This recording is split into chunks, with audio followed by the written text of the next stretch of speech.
the Steelers going up against the Cowboys. With that, let's go out to AT&T Stadium in Dallas. Here are Brandon Godden and Charles Davis. We are sandwiched between Fort Worth and Dallas, Texas.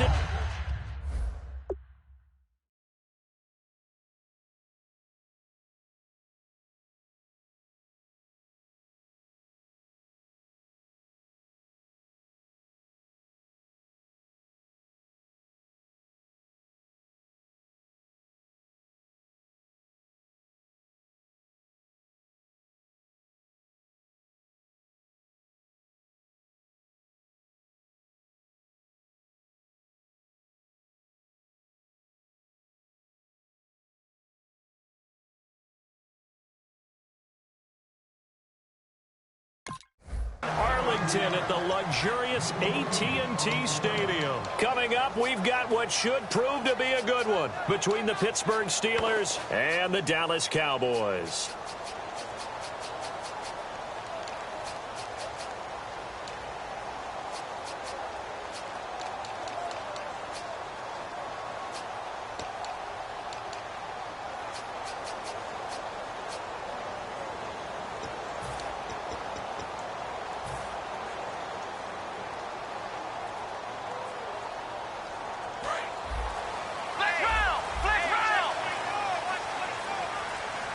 They'll need to get the play off quickly.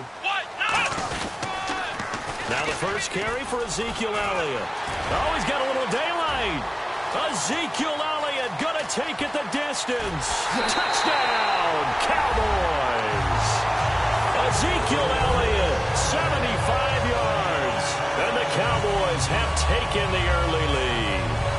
The first play from scrimmage. Some of these people haven't even taken their seat. That's what is commonly known as a fast start. That's what my horse racing friends would say.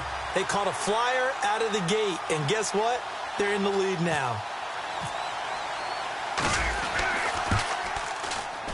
And his kick is no good. An inauspicious start here kicking-wise as this one stays a 6-0 game.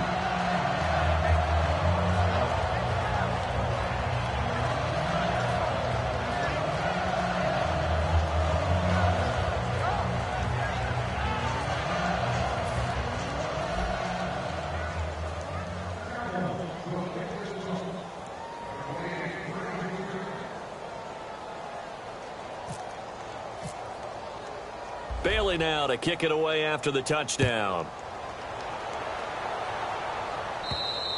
And this will not be returnable. It's out of the back of the end zone for a touchback.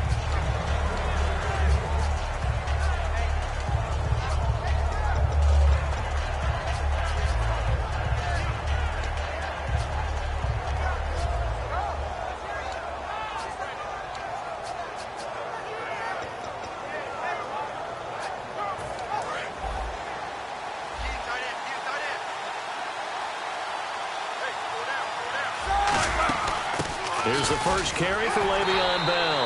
And this defense feeling the encouragement. They stop him at the line of scrimmage on the first play of the afternoon. The evaluation process in today's NFL does not take into account as much bulk as it does speed. And that's what we're seeing with the linebacker position. Those guys that can run, they can play at any spot because they can make plays on the opposite side of the line of scrimmage. An ex-teammate used to tell me all the time, I hate experienced quarterbacks because no matter what, you really can't hide what you're doing. And I think that right there, he knew right away where the blitz was coming from, where his primary guy was going to be, and he ended up going to a secondary target for a nice game. I was just going to ask you, that wasn't the primary target. He's so good at that, isn't he? I think he knew right away that he wasn't going to get to his primary guy. I think he read that as soon as he got to the line of scrimmage, knew where the pressure was going to come from, and said, I know how to beat that, and that's what he did. Now a first down carry by Bell. And he's brought down. In 12 regular season games this last year for Bell, averaging over 150 yards from scrimmage. First two games in the playoffs were great, but, you know, getting injured in the final game probably leaves a bad taste in his mouth. Leaves a bad taste. Gives him fuel for the next season, though, because remember, for the last few years, he hasn't been able to play a full season for various reasons. Now, going into next year, imagine those numbers over a 16-game season and heading into the playoffs. Le'Veon Bell can set new records. Well, coaches always talk about finding balance on offense. I don't think you can get much more balance than this. Big-time run, big-time pass. A 1-2 combination. Looked pretty good. How about that? Let's see if they can continue to take that kind of a punch, though. They'll throw on first down with Roethlisberger. And Bryant's got it over the middle. And down inside the 15, shy of the 10. When you see zone defense and you know you've got a drag route on as your primary call, you've got to be really careful as a passer about how far you let your guy go because he might wander into some tough coverage. On first down, it's Roethlisberger. Steps away to his left. Looking middle, and it's incomplete. He was trying to find Ladarius Green there as tight end. And that'll bring up second down. On your screen now, here are the offensive starters. At wideout, Antonio Brown is certainly someone that the defense always has to account for. Without a doubt, a true #1 receiver. It doesn't matter to him how defenses want to cover him. He sees it as a challenge. And time finally runs out. He can't get rid of the football, and he's taken down. 7th play of this drive coming up, but a long way to go on third down.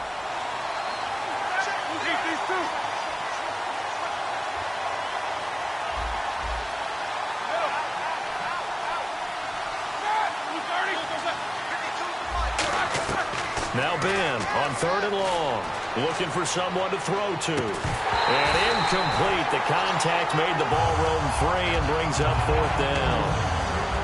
After all the preparation, all the practice, a play like that will absolutely break your heart. They had everything they wanted, just unable to complete it.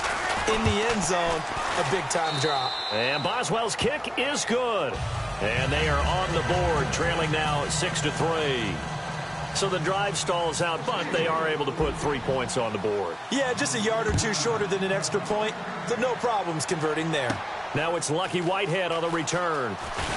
And he'll get it up to about the 26-yard line just across the 25. So out come the Cowboys now as their offense gets set to take over. And coming off a one-play drive that was so deflating for the defense, what's their mentality? How do they rally here and stop this offense? Well, hopefully there's some determination that sets in because they weren't ready to go on the last one. Give all the credit to the offensive guys for getting it done, but to allow a run of that length, that's just not being prepared. So now, are they determined? Are they ready to read their keys and make the proper plays? And we'll see how determined they are. Play clock winding down. They'll start the drive with Elliott. And he'll go down right at the 30-yard line. Call it a gain of 4 on first, and that'll make it second down. Okay, starting lineup time offensively, Charles, for the Dallas Cowboys. And how about them at number 4 in the 2016 draft? Big needs on the defensive line, and they go with the running back. They go star power. They went star power, but Ezekiel Elliott, in a lot of ways, was exactly the right decision. When they had winning success in 2014, they did it running the football. Elliott can do that for them again. Second down following the run. The play clock's running down. On second down, Elliott. And this time he's not going anywhere. They'll get him down right at the line of scrimmage. No gain on the play there, so they're left with a 3rd down and 6. And a look at the Steelers' defensive unit. Stephon Tuitt's ability to play defensive end and yet rise up and knock passes away when quarterbacks try to throw them, he makes it hard to get around.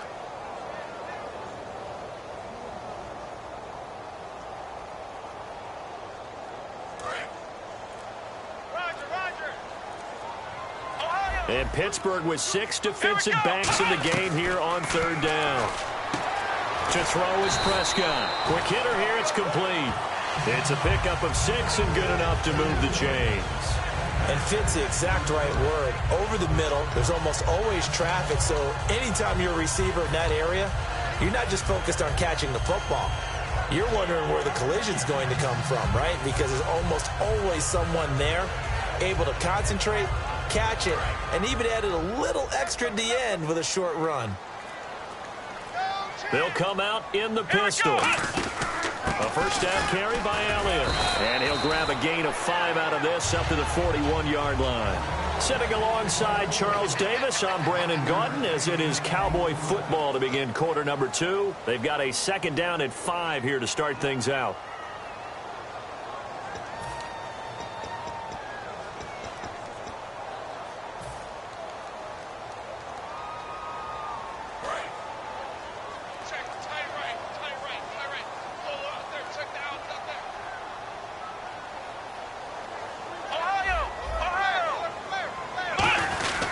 Back to the ground, but here, McFadden. And he'll go down right around the 47 this time. 5 yards is the pickup there as that extends this drive. And that's a nice pickup of a first down on that second down run. And at that yardage gained, they can run that play on any down.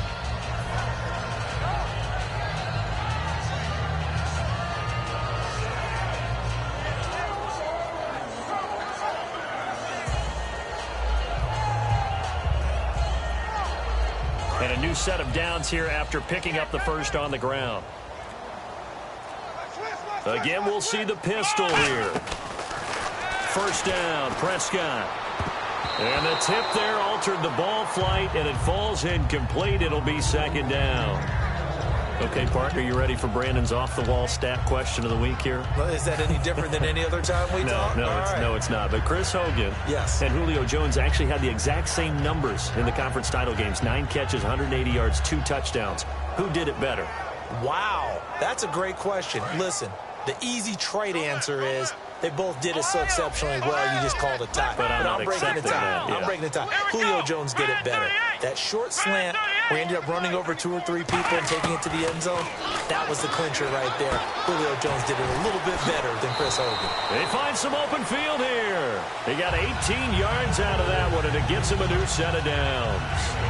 Quarterbacks love slant routes because the receivers are breaking right into their line of vision, and receivers love them as well because they're getting the ball on the move and able to catch it and try and get upfield and gain additional yardage.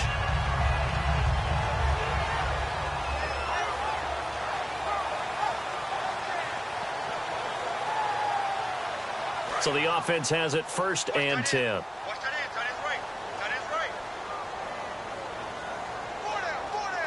They come up in an offset eye. Now back to the ground with Elliott.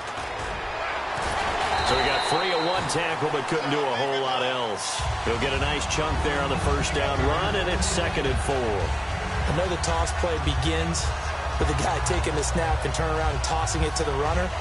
But where the real intrigue is, can they seal the edge, whether it's an offensive tackle or a tight end in the direction they want to run the football?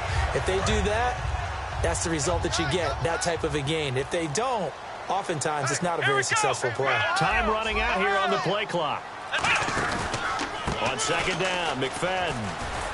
And he'll take this down just shy of the 25-yard line. A 3-yard pickup on 2nd and 4. Now they'll need to convert here on 3rd and a little more than a yard.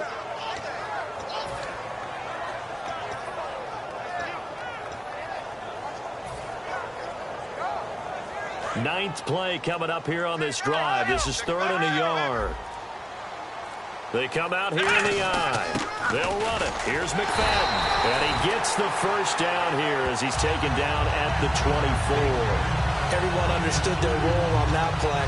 3rd and 1. You know the defensive guys, they're trying to get down and get low and get leverage on the offensive lineman, but they didn't allow that to happen. They created a crease and allowed him to get through for a first down. Long drive. The defense just cannot seem to catch a break and get off the field. They'll try to sweep with Elliott. And he's going to fight his way forward here for a modest gain. Give him 5 on the carry there, and it'll be 2nd down. And that's exactly what you want on a first down run. Pick up 5 yards, bring up 2nd and 5. The defensive line, though, they've got to figure out a way to out-leverage the guys up front because the offensive line is winning at the point of attack. They'll need to get the play off quickly. Prescott to throw it. And a quick throw here, that's complete. And they'll bring him down at the 13-yard line. It'll go as a gain of 6 that time, and it moves the chains as well. 2 minutes to go here in the first half. We're back to Arlington right after this timeout. Fresh set of downs here.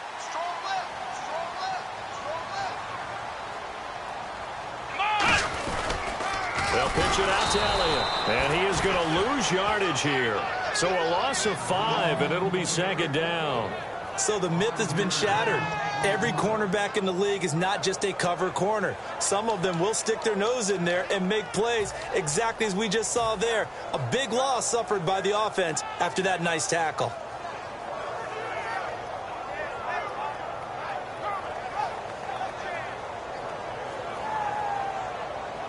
And just play after play after play on this long drive for the offense. They'll put 2 receivers left, 2 to the right. Second down, Prescott. And this is going to be intercepted. A great read, and it's picked off.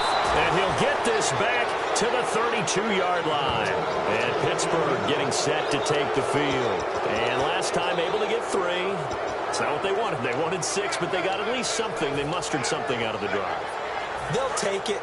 Just, I like the way you've described it. Not ideal, but they'll take it. Anything to put some points on the board. But this time on offense, they don't even want to see the field goal kicker trot on the field. They want that ball in the end zone. Yeah, they'll be going for 6. And the play goes for 19 yards. Gives them a new set of downs.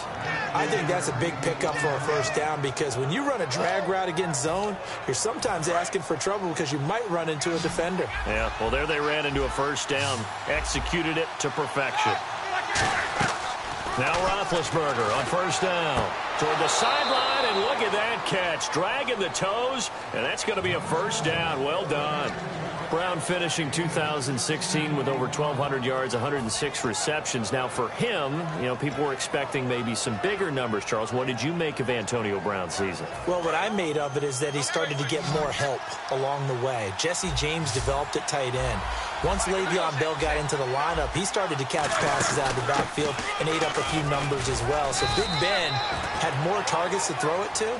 That should help Antonio Brown going forward in 2017 because he'll still be the primary guy. But when you get help, well, you can make bigger plays downfield. And inside the 20 before he's brought down. A nice pickup there of 11 yards, and it'll move the sticks. And they're going to speed things up here. Absolutely love the run right there. This guy's known for his quickness, but also for his speed, and he's able to get to the second level almost before you blink if you give him any type of blocking. Always talk about slot receivers, and they're usually known as... And now a timeout called by the Cowboys defense. It's just their first, so they'll have 2 remaining here before we get to halftime.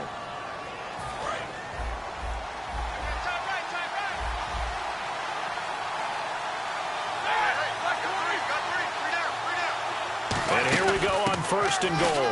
They'll try and run. This is Williams. They'll get 2 out of that run, and it's going to bring up a second and goal. Now hold everything here. We're going to get a timeout by the offense.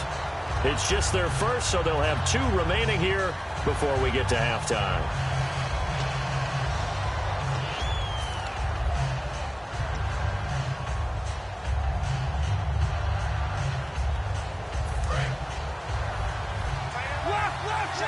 Shift together here from the D-line.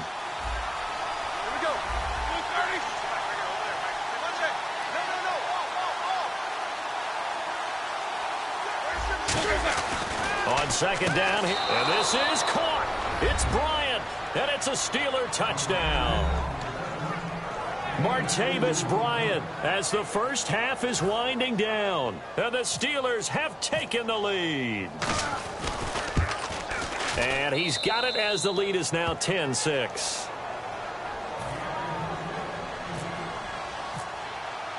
Boswell now to kick it away after the touchdown.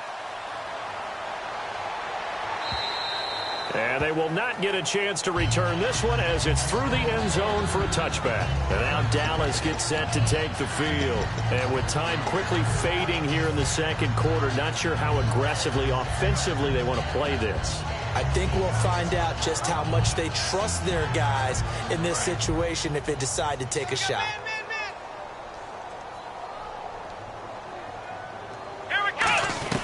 They go back to the air here after the... Nowhere to go here. He lost the football. And it's picked up by the Steelers. And that will set them up in excellent shape. First and goal at the 9-yard line.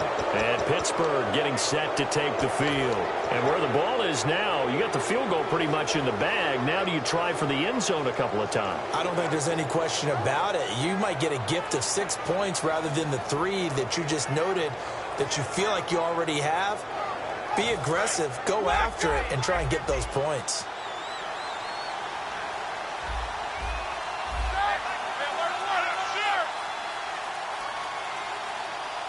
They come out 5 wide, 3 of them to the right side. Here's Roethlisberger. Antonio Brown, the intended receiver, and that'll bring up second down. And he's certainly not a guy that drops that football very often. Indeed, because that's a bit of a surprise. I know he's in the middle of some traffic and people, bodies all around him, but he usually has the focus to haul that one in. Second down here after the incomplete pass.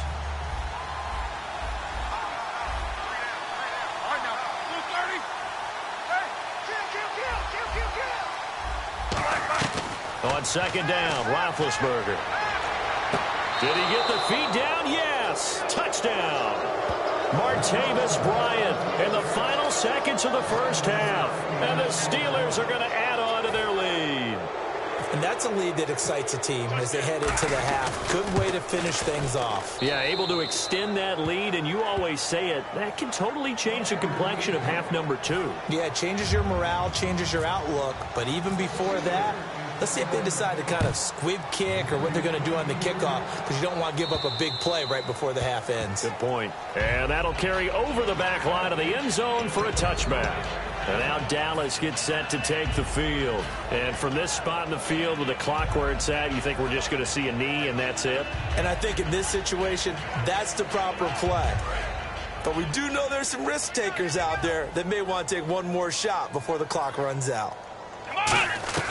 Prescott on first down.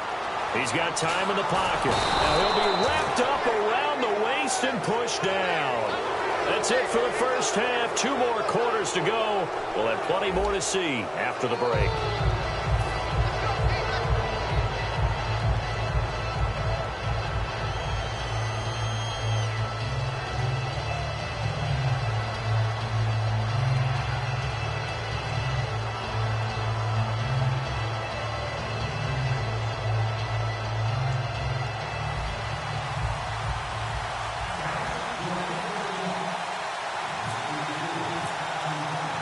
Both teams appear ready for the fight ahead, and we resume action here in quarter number 3. This is fielded at the goal line.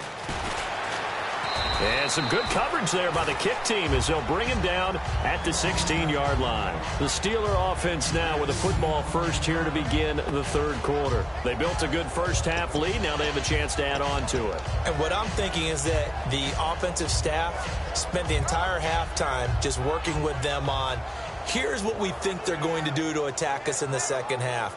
Nice first half that we've had, guys, but be prepared for some change-ups. We're going to see them when we kick it off in the second half. See how they handle any adjustments that might be made defensively.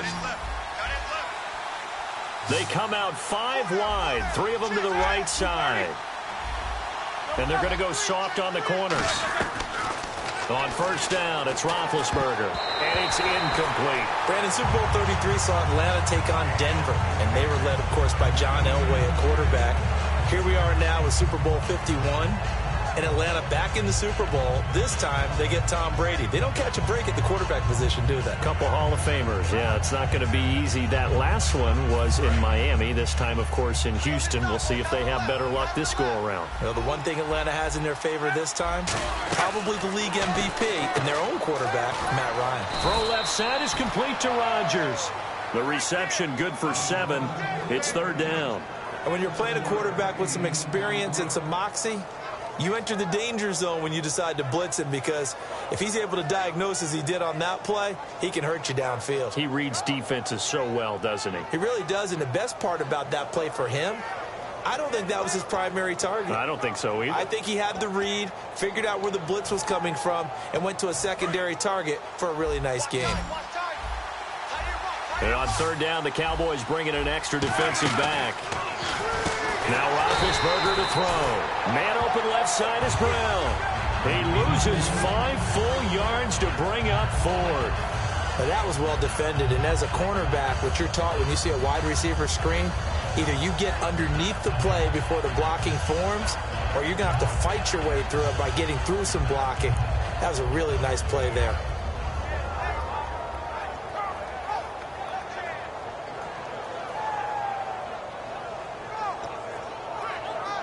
Here's Jordan Berry now. And the way this offense has moved the ball, he hasn't been needed till here in the third.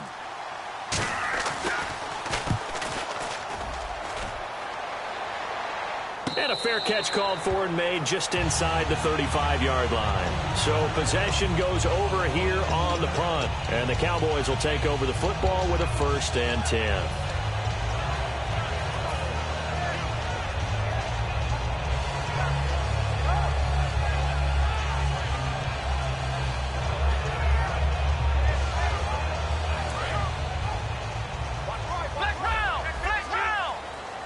They'll put 2 receivers left, 2 to the right. Throwing, Prescott. And it pops free. The collision there jarred the ball loose and brings up 2nd down. And now with a little dead spot here, let's talk Super Bowl week. And Media Day, always a big spectacle. This year, though, moving it to Monday night and calling it opening night. So a little bit of a change, but those guys getting that distraction out of the way early. I think that they applaud the fact that it's that early in the week, because if you're a headliner, if you're the starting quarterback, if you're Tom Brady or Matt Ryan, you're inundated with reporters and questions. Get it over with on Monday, move on with the rest of it. I think they were very happy to have that behind them. But I always laugh at that night, because what about the guys that never get asked anything, sitting at the podium, and maybe guys like you and me go by and go, hey, how you doing? And they're like, hey, what do you want to talk about? Not a lot of ink for them. Yeah, it's always fun to see those guys. They have their cameras and phones out as well. They're videoing it like they are the media, too. Offense trying to avoid stalling out, facing a 3rd and 10.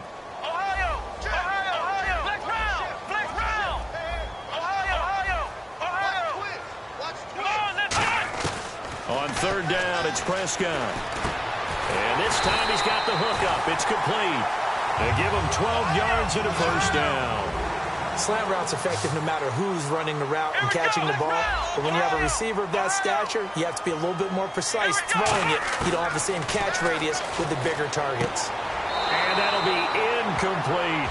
Brandon, one thing we run into in sports all the time is people discussing whether teams achieved all that they can achieve. And for the Atlanta Falcons in recent years, I think a lot of people thought they were underachievers.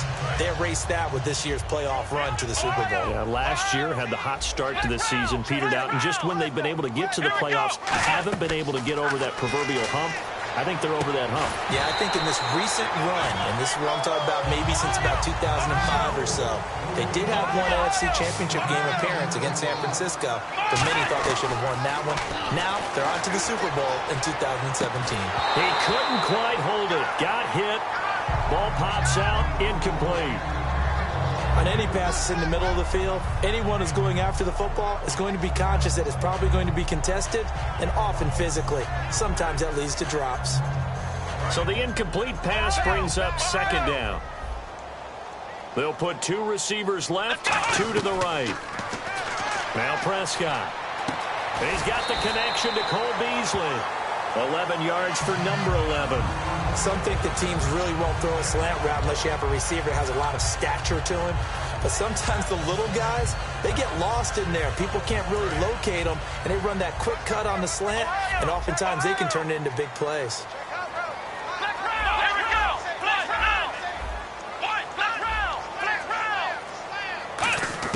On 1st and 10, Prescott. And he hits Jason Witten, the tight end. And inside the 20 before he's brought down. A really nice pickup of 14 yards, and it moves the sticks. When you execute a drag or a crossing route really well and give them a chance to let it develop a little bit, you can gain some significant yardage hitting your tight end on that one. And some extras coming up on the line here, ready for the blitz. From the red zone now, Prescott can't find anyone open. And he just throws this one away. Smart decision here this close to the end zone, and it brings up 2nd down. I hope I don't sound too rah-rah on that one, but that's the exact right throw. Either your receiver gets it or no one gets it. Give him a lot of credit for being really precise with it. Got rid of it. No one got it. A second down throw for Prescott. And Beasley with it over the middle. And they've got it inside the 10 at the 8. It's a good gain of 11. Sets them up 1st and goal. And they're going to hurry back to the line now. Prescott now. This will be caught at about the 5. That throw good for 4. It's 2nd down.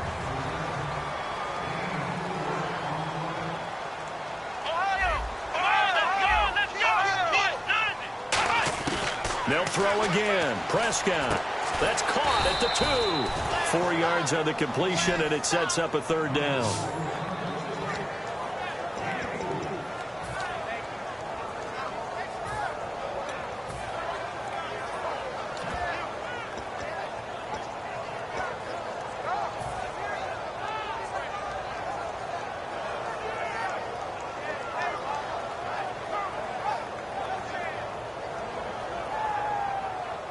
They're knocking on the door as they come to the line here on 3rd and goal from the 1. They come out here in the I. Now 3rd down, and he will take it in for a Cowboy score. Darren McFadden taking it in. And the Cowboys have cut it to within a score. Well, they decided to run it in and got it done on 3rd and goal. A lot of times that's a passing play. And the kicker just has to come out for the PAT. He can breathe a sigh of relief as well, right?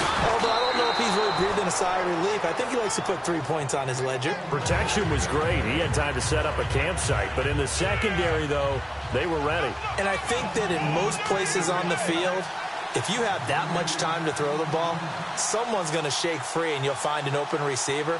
But condensed near the goal line on a 2-point conversion, all that extra, there's not any extra field. So it kind of closes in on them, and that allows you to cover a little bit better. And this doesn't work. The Steelers recover it. I know they're down, but starting the 3rd quarter there with the onside kick, what'd you think? Well, I think that they're looking at it as we may not have as many possessions in this game as we want. There may be that sense and that feel that they've got to go ahead and make something happen, steal a possession, try and steal some points, and get themselves right back in a position to try and win the game.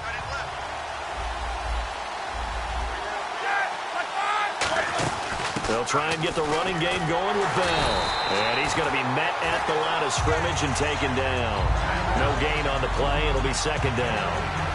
And he had a nice play there from his free safety position to hold him to nothing. And, Brandon, remember when the free safety was always back away from the line of scrimmage? That's changed. That changed in a big way. The way we see it now, they're almost mirrors between the free safety and the strong safety. One will be up, one will be back, or sometimes both will be in the same spot. On that play, the free safety was there, no gain.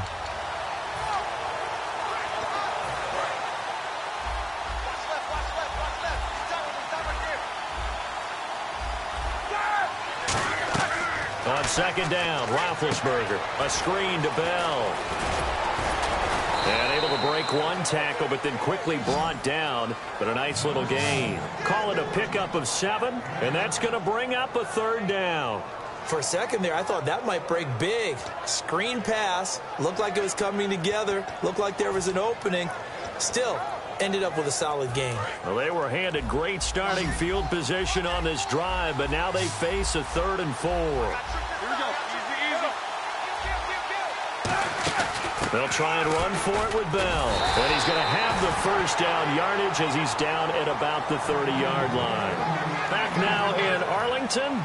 It's Steeler football, and they have the lead as well as we begin quarter number 4.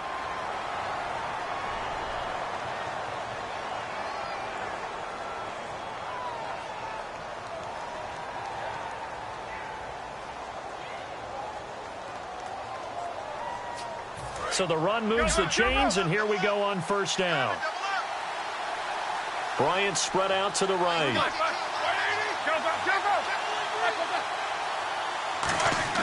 On 1st down, it's Roethlisberger. Flushed out right. Oh, no, he lost the football. And the ball ends up out of bounds, so it'll be a loss on the play. I don't know about you, but I could hear and feel the sigh of relief all the way up here in our booth. That was palpable. The sideline, the friend there. No doubt about it. Ball goes over the sideline, able to retain possession, no turnover. I know his coaches are screaming, just hang on to the ball, man. The fumble, but they're able to maintain possession. Now it's second down. On second down, here's Roethlisberger surveying the field. Out left side here to Bryant. That one good for 16, and the drive will continue. And a good quarterback facing zone coverage. If he has just a little bit of time to survey the scene, that's what's going to happen. No doubt about it. If there's no pressure, he's going to continue to pick them apart because he'll have all that time to find someone open downfield. He can only cover for so long. So maybe they want to go to a zone blitz scheme, get a little bit more pressure. Remember when Carolina did that against Denver? They lost the game ultimately. They dropped the defensive end out, and he ended up with an interception in that game in Super Bowl 50. Maybe some sort of scheme like that to try and get more pressure at the passer.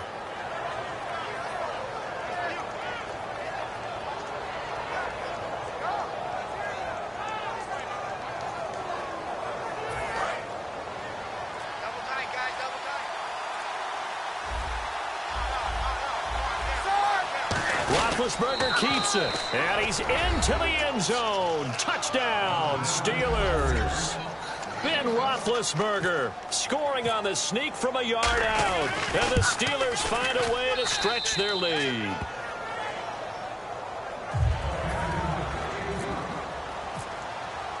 Boswell now to kick it away after the touchdown. And this will be a touchback as that sails over the end line. And now Dallas gets set to take the field. And that last drive, a long drive, but not just that. They had a great air attack going. Do they stick with that? I would think that they would, because if they were competent enough to do it on the last drive, starting backed up in their own territory, why would you change anything? They've got to be confident about what they're presenting and continue to do so. Yeah, because the secondary, they really look clueless. And that was amazing because that drive went and went, no adjustments, and no big plays by the defense to knock the ball away. A good gain of 14 there, and it moves the chains. A good start there on first down. They've got to have this drive. No doubt about it. Down a couple of scores. They have to find a way to put it in the end zone. Chunk plays, explosive plays. That will be the key to this drive. Here we go. A first down throw for Prescott. And this one caught by Dez Bryant.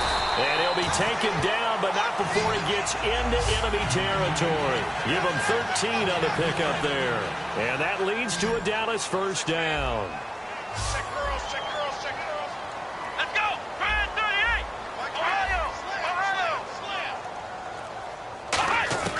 On first and 10, Prescott.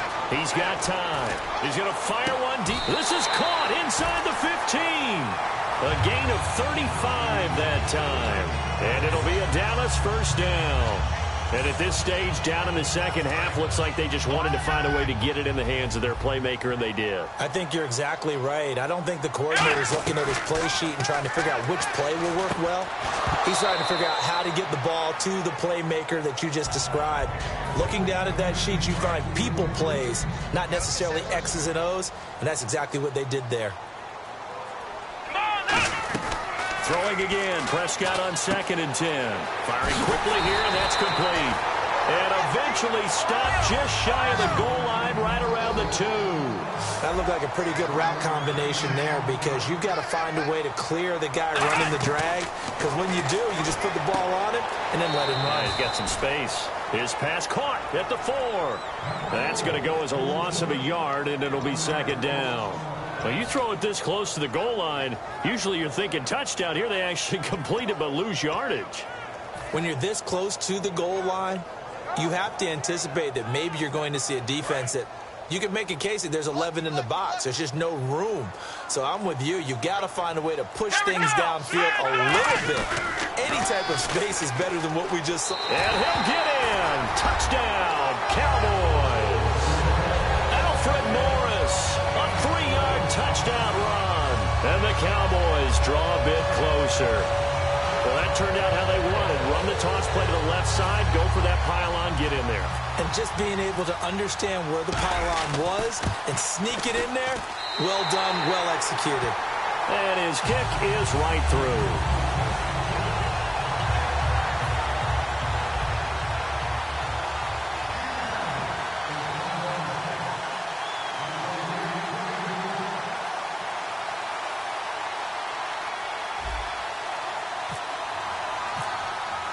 Bailey now to kick it away after the touchdown. Short kick here, fielded about the 17. And they'll be set up pretty nicely here as they have it up to the 35-yard line. And the Steelers set to take the field. And that recipe on their last drive that resulted in a touchdown looked pretty good, so they'll be hoping to do that once more. Man, it takes me back to when we sat with the offensive coordinator and the head coach. They felt pretty good about their game plan and thought there were some holes in the defense, and they exploited them the last time out. Let's see if they can come back and put together a similar drive. And we'll see if they can do just that. Time is starting to run out, really becoming a factor. We'll see if the defense can get the stop they need to get the ball back to the offense. They'll start the drive with a carry by Bell. Officially no gain on the play, and it's second down. And now a timeout called by the Cowboys defense. It's just their first. They'll be down to 2 remaining as we step aside here in the fourth quarter.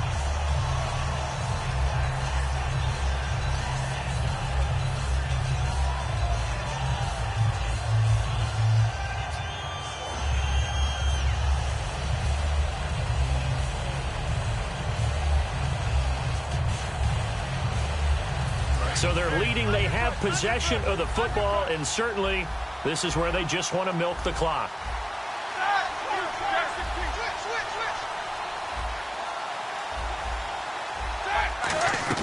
Now Roethlisberger to throw on second down. Looking for his running back, and he's got him.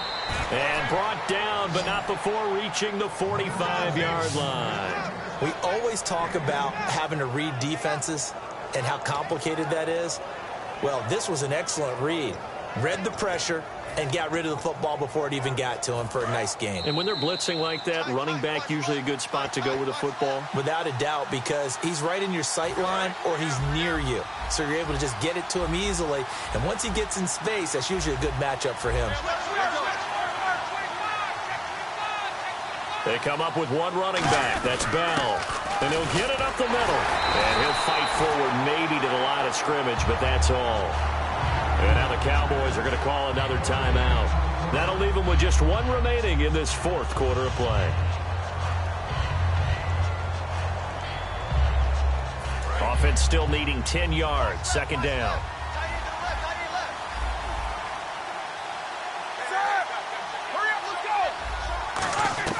Roethlisberger going to throw it. Complete to Bryant. And they're able to get this one down to the 25. That goes for a gain of 31. There will always be a place for methodically marching the ball downfield. But when you can pick it up in big chunks and strike like that, have explosive plays, that's often the difference in winning and losing. Those types of plays that can knock a defense off balance, that'll drive a team towards a victory. Here comes the D swarming to the line. And the knee is taken for the Steelers out of the victory formation.